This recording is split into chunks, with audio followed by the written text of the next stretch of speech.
Hello, I'm Brian Tracy, and I've given thousands of talks all over the world. And what I have found is that if you can start well in a speech or a presentation, everything seems to flow from there. If you start poorly and you make a mistake or you're nervous, it affects everything that you say. So really good speakers like myself know exactly what they're going to say when they stand up. And they use a variety of different ways to start a talk, depending upon who they're talking to, who has spoken before, what the subject is, and so on.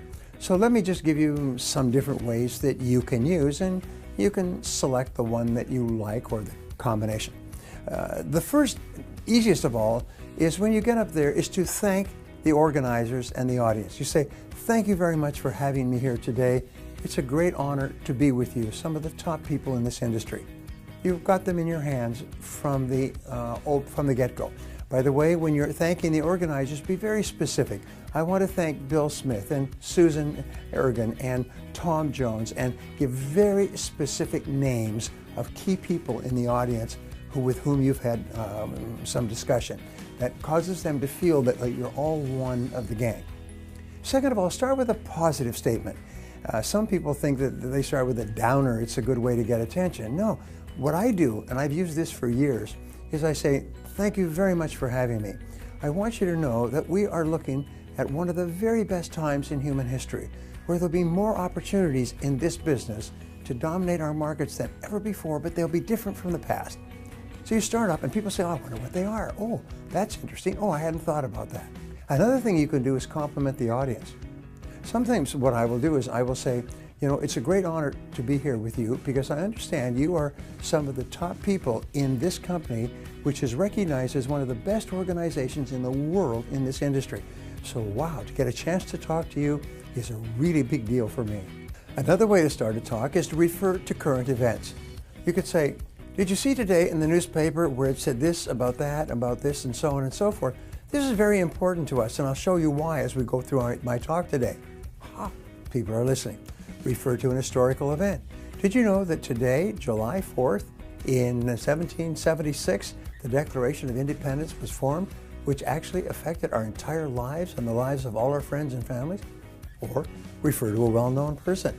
Do you know so-and-so who lives here just said this the other day, and how important that is as an observation?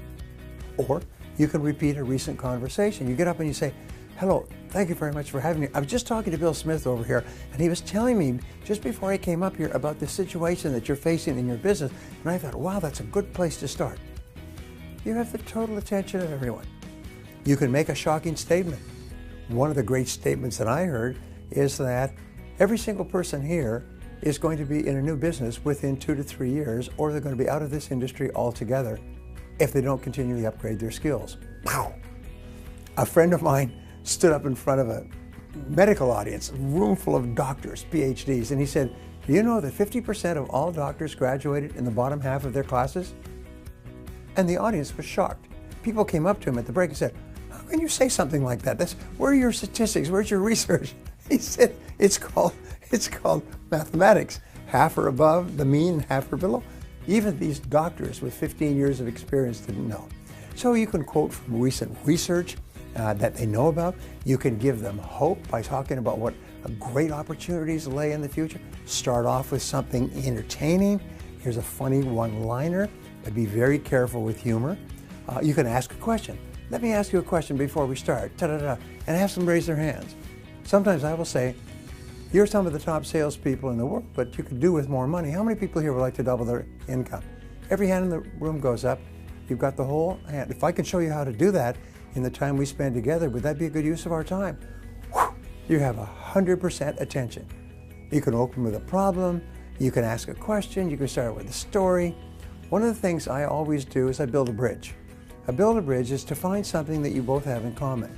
You could say, you know, I have spent many hours studying your industry and I've spoken to several people in your business. Or, I used to work in your business or industry when I was a young man, so I know what you're facing. Or, you can say, how many people here have children? Good. Well, I have 2 children of my own, and boy, this is a very interesting learning experience, isn't it? Everybody nods their head. Build a bridge of commonality between them and you so they see this all together on the same side. Anyway, thanks for watching. I have a question for you. What are some of the ways that you open a speech or presentation? Please share in the comments below. And if you'd like to hear more videos like this, then please subscribe to my YouTube channel.